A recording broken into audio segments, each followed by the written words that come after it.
Pregnancy is such a precious time. Subhanallah, Allah is shaping both a new baby and a new mother. And whilst preparing for baby's clothes and cribs feels exciting, the real preparation is within you. In today's video, I am sharing the exact books I recommend every pregnant Muslimah should read. These are books that would nourish your body, strengthen your iman, and prepare your heart and mind for pregnancy, birth, and motherhood. Stay until the end because I would also share how to actually use these books without getting overwhelmed. Book number 1 is, of course, the Quran. Imagine being handed a book that is all encompassing and nothing at all replaces that. If you are only going to read one book during pregnancy, the whole 9 to 10 months, grabbing your Quran, dusting it off, and reciting is the only thing you can do in your pregnancy and the biggest investment. You are just gonna read this book, recite it, and listen to it being read through audio. That's it. Because first of all, the Quran is a shifa. We know that already. If you are going through a whole lot of discomfort of pregnancy, Quran can be a shifa. There are a whole lot of du'as in it that you can use to make a point of du'a for yourself. So Quran is my first and most recommended books I have recommended all the time on my channel. Because sometimes we forget. We do forget. We go on in circles and circles and circles thinking there is a magic quick fix somewhere, but none exists. Reading the Quran itself is like getting information, getting closer to Allah, getting closer to your baby, and conquering the spiritual aspect of pregnancy, birth, and postpartum. Going back to the Quran is gonna heal and is gonna open our heart to the one who created us. So sister, I am challenging you to recite the Quran every day, especially when you find out you are pregnant, and then also throughout the 9 to 10 months whilst you're giving birth and during postpartum. May Allah be with you. Those who are expecting, may Allah make it easy for them. Next book is a nutrition book that I love so much. And a lot of what is in the book, I teach it to my client. A Real Food for Pregnancy by Lily Nichols. This is one of my top nutrition recommendations. It is evidence-based and teaches you how to support your energy, digestion, and baby's growth with real whole foods, just like how Allah has created them, for our body to be utilized and absorb all the nutrients that it needs. This book is very detailed, a lot of evidence-based current research about morning sickness, prenatal vitamins, critical and essential vitamins you need during pregnancy and trimester by trimester. It is an amazing book. It's gonna be helpful for you to be very informed about how to keep your pregnancy healthy nutrition wise.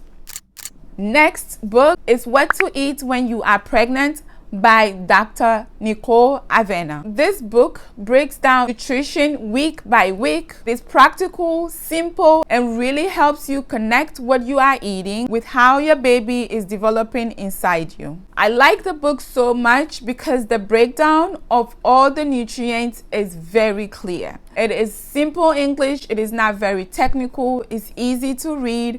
It is really easy to understand the information, and every information is laid down for you to just absorb and apply it into your nutrition regimen. The next book is Heaven Under Your Feet. This is a beautiful book with Islamic perspective on pregnancy and motherhood and du'as. This book weaves in Quran, Hadith, and du'as to guide you spiritually during this season of life. And it's a reminder that your pregnancy is an ibadah. And I love the book because it reminds you constantly that carrying a baby is ibadah. Being a mother is ibadah. The way you change your mindset, whatever hardship you go through during pregnancy, whatever hardship you go through during childbirth, whatever hardship you go through during postpartum is all ibadah, and Allah is going to reward you in a way that is unimaginable. A lot of the times we think that things are hard, things are difficult, but our mindset sometimes can make it a lot more difficult or a lot less difficult. So this book reminds you that whatever it is, you take it to Allah, and also emphasizes on tawakkul. That is one of the essential things that every woman who is trying to be pregnant, who is going to be a mother soon, should learn, should incorporate in her life and apply it. Seek to know your Lord, seek to know your Rabb in a way that is very intimate. Don't let anybody take that away from you. So this book is such a gem. It's a very small book. I love it. You can pick it up.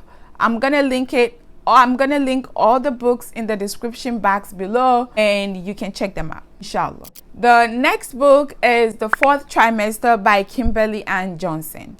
Even though it's a postpartum book, but it doesn't really pay attention to nutrition.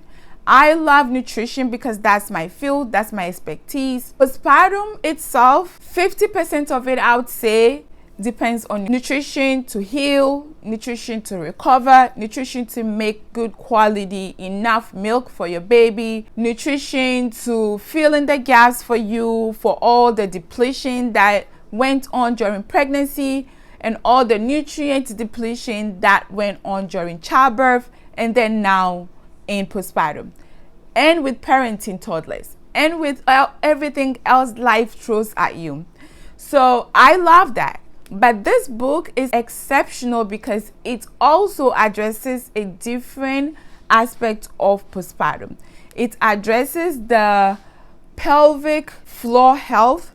It addresses the other aspect of postpartum that we really don't think about as much, like our intimate part care, like how to take care of your intimate part when you give birth. Very important. A lot of times we get confused. We don't know how to even take care of it, right? Yes, a lot of the times women give birth and the pelvic floor, it loses its elasticity, if that is a word, right? So sometimes we need a little bit of support to bring it back in place and make it a little stronger. Sometimes some women, when they give birth, they start to pee on themselves because that part has become a little loose. They cannot really control themselves. Sometimes we think that is the intimate part, but it's not. It's actually the ligaments and the muscles that holds the uterus. It's inside. It's not really what is happening outside. It's not the vulva. It's actually the pelvic floor, what is holding the cervix and the uterus itself, right? So this book addresses a lot of that, and it addresses how partners can support postpartum women. Sometimes you give birth and there is support around you, but the way people support you is not really what you need. It's not really supportive of healing and recovery, and it's all a mess, right? But this book addresses that, and then also gives ideas on how partners or support people can actually support the mother, the new mother, and the baby to thrive and to heal and to be able to actually breastfeed, because a lot of women go through everything else and then they really want to breastfeed, but because of lack of support, breastfeeding is like shoved away. It's just a second matter.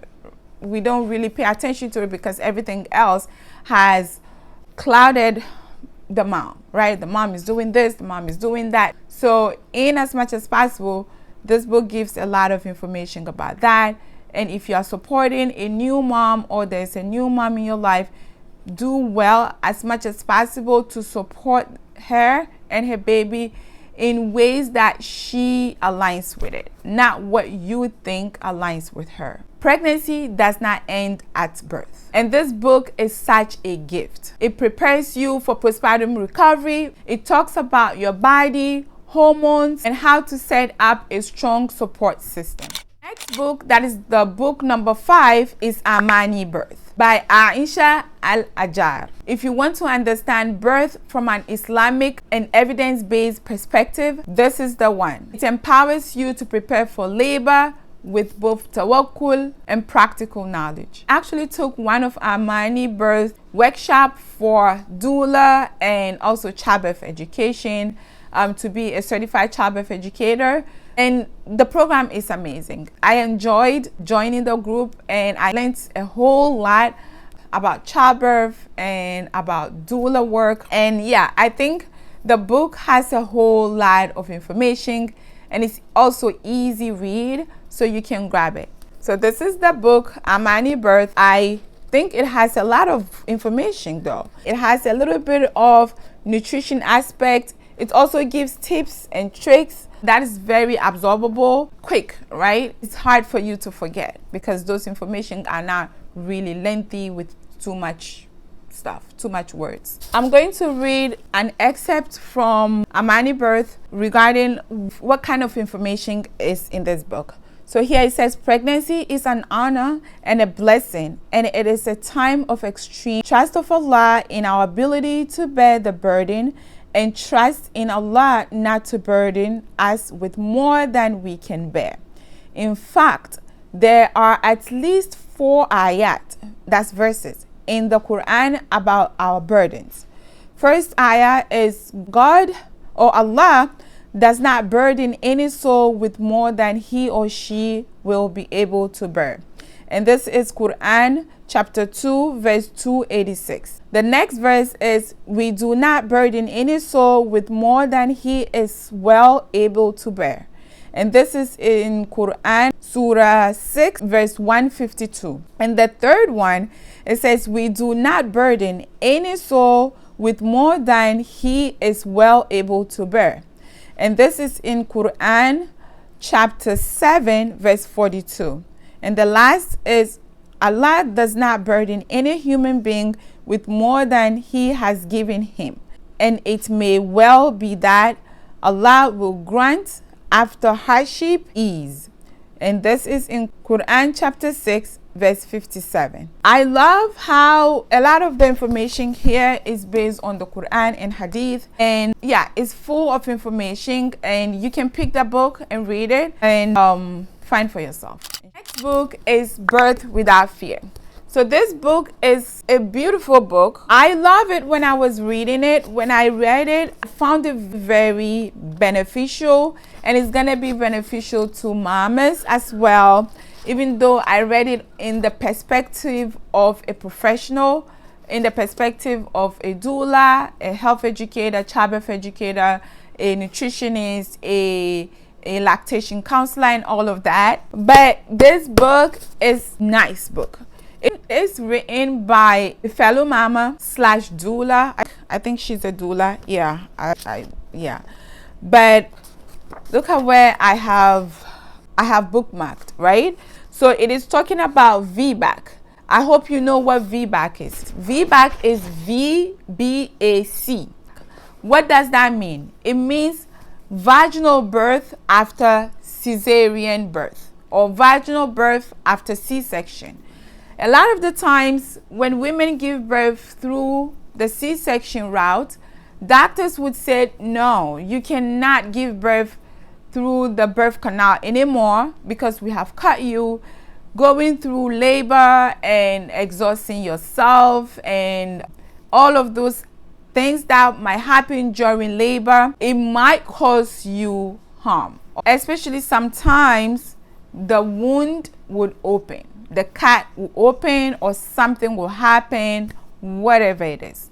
So doctors would just say, to prevent the eventuality that might happen, we wouldn't want you to try labor, that's trial of labor, or to even give birth through the birth canal. But evidence does not show that. Evidence shows that yes, mamas who have had 1 C-section, 2 C-sections can still try labor, can still try to go into labor, and then also eventually give birth through the birth canal. So, but you need a little bit of preparation, right? You need to prepare your mindset, you need to prepare your body, you need to even ask the right questions, and then also make the right choices, know your options and all of that.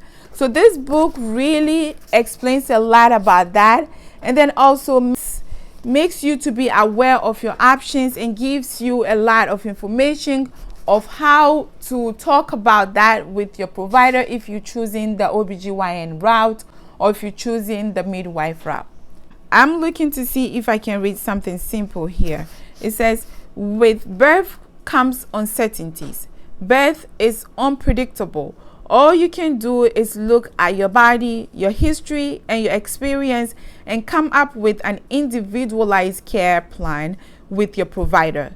When talking to your care provider about a VBAC, you may want to know, are they willing to talk about what your pregnancy looks like, how your baby responds to labor, and how your body handles it all? You may want to ask, what are my chances and why?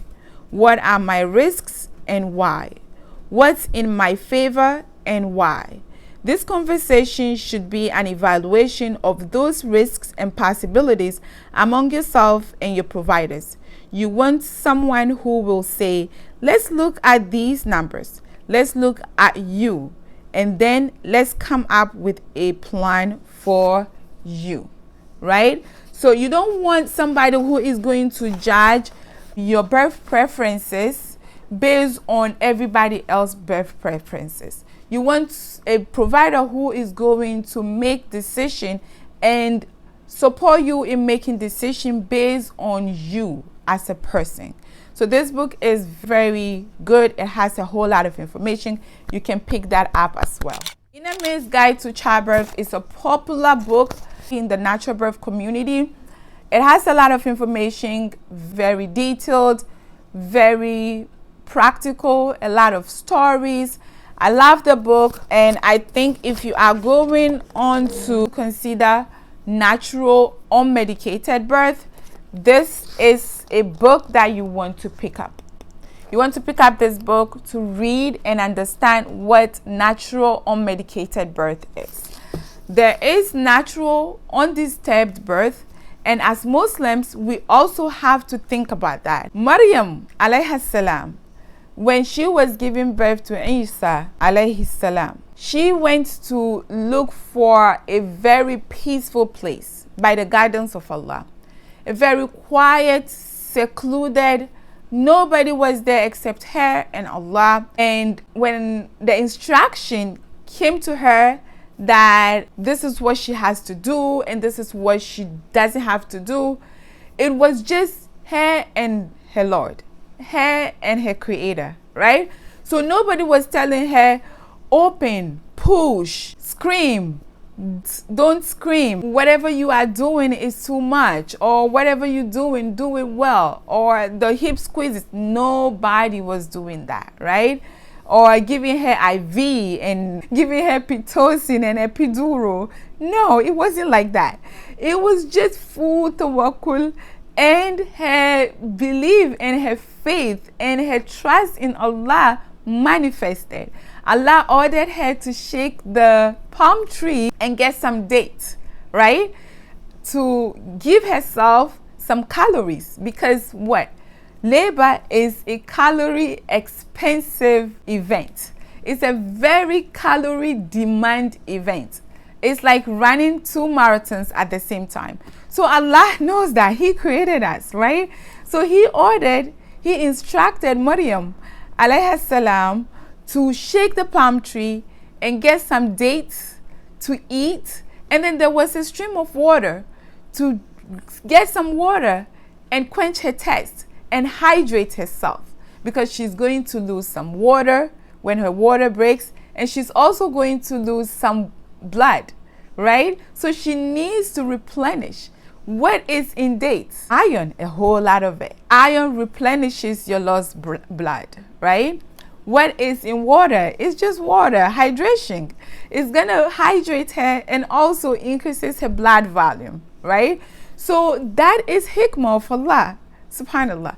if we go back to read and find out and research, we see that there is a lot of hikmah that we are missing.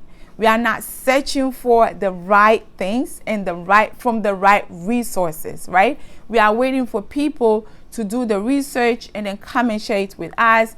And through that, sometimes there's misinformation and everything, right? So make sure you read up yourself. Pick some books like these books and read. Listen to a lot of information about pregnancy from qualified, trustworthy sisters, okay? And then if you need to hire a doula, if you need to hire a childbirth educator, do that. Start investing in that. Start saving. Even if you don't have that money, start saving and look and see if you can hire a nutritionist who is going to help you and support you with your nutritional demands, and then your baby's nutritional demands, the pregnancy, the breastfeeding and your breast milk and all of those things, right? So investing in what is most important is very important. All right. I also have this book that's Nurtured. This is a whole bunch of information, mixed information with so many things. It's a big book. I have it as a book that I loan to my clients. So whoever becomes my client, I sometimes give books out to them to read instead of going to buy the books themselves. I have a whole bunch of books that I can share, and I think these are the basic informational books that you can pick up and start reading and learning and start applying. If you need me to make a video about much more detailed books with specific needs, I can also do that, okay? So comment in the comment section below and let me know if you want me to make a video like that.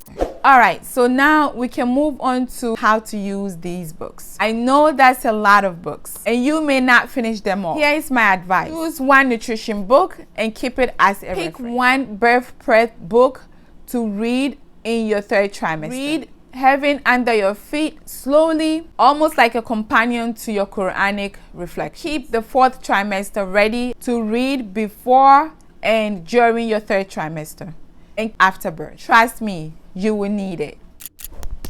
One more book that I wanted to share with you quickly is The First 40 Days. So this book is about traditional postpartum care, nutrition perspective, okay? So, and then also a lot of Chinese, it's about Chinese traditional postpartum care. This book is a beautiful book because it talks about what the old folks do to women who have given birth. They do to them as in cooking their food, making sure there's a lot of Chinese spices and herbs, making sure that they don't let them come out of bed for the first few days or few weeks, making sure that they don't also get to the kitchen. Everything is set and put for them, and all of those things, they keep them very nourished, very hydrated, and make a whole lot of teas for them, like jujube tea, like that's the red date, like miso soup, a whole bunch of it, because those things are what replenishes mama, right? It is believed that those are what replenishes mama. Those are what keeps mama warm internally, because when you give birth, you don't really need to be cold, right? Coldness causes stagnation, and stagnation causes healing to not move forward, right? So this is a postpartum book. But I'm mentioning it just in case you want to pick it up and read it during your third trimester and prepare how you are going to have your third trimester. You are going to have your postpartum. Maybe you start preparation and preparing food and putting it in the freezer, or assigning somebody who is going to do that for you. Now, I know what you might be thinking. That's a lot of reading. And yes, you are right. It can be overwhelming. Here is my advice. Don't try to read everything cover to cover. Instead, pick one nutrition book, one birth prep book, and one spiritual book. Take note, highlight what resonates, and even jot down du'as and intentions. Remember, you are not just filling your head with knowledge. You are preparing your mind, body, and soul for one of the most important journeys of your life. The Prophet ﷺ said, seeking knowledge is obligatory on every Muslim. So when you read during pregnancy, you are not just gathering information. If you just highlight key sections and write out du'as or notes in a journal, you will carry that wisdom with you into motherhood. So my dear sister, which of these books are you adding to your reading list? Share it in the comments below so we can all benefit. Don't forget to like and share this video. Subscribe for more faith-based pregnancy and postpartum education. Share this with another mama to be. May Allah bless your pregnancy, your birth, and your journey into motherhood. And make this journey filled with ease and closeness to Allah. Do check out this video about 10 things you must do in your first trimester. Until next time, be in the best of health and iman. Assalamu alaikum wa rahmatullahi wa barakatuh.